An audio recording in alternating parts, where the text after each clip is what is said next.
क्या आपको पता है सुप्रीम कोर्ट ने अपनी ताकत अपॉइंटमेंट्स की, यानी जो कलेजियम आजकल हम सुनते हैं, उसकी ताकत पहले खुद एग्जीक्यूटिव के हाथ में दे दी थी। उन्होंने ये खुद फर्स्ट जजेस केस में डिसीजन दिया था कि हाँ, कंसल्टेशन आपको मानना ज़रूरी नहीं है, आप हमसे कंसल्ट कर लो, लेकिन आपको मानना ज़रूरी नहीं है, आप अपने हिसाब से करिए। बट सेकंड जजेस केस में उन्हें खुद उस जजमेंट को पलटना पड़ा और कलेजियम सिस्टम इंट्रोड्यूस करना पड़ा, क्योंकि इंडिपेंडेंस ऑफ जुडिशरी उन्हें खतरे में आता हुआ दिख रहा था।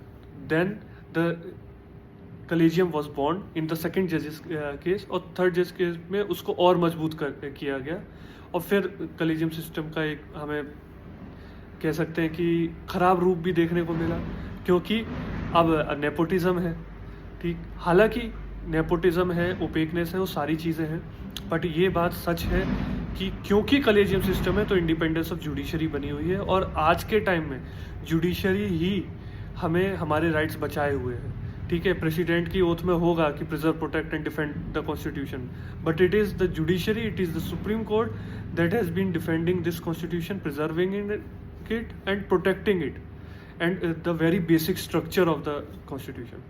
तो इसी तरह सीखते रहिए। See you tomorrow, learn every day.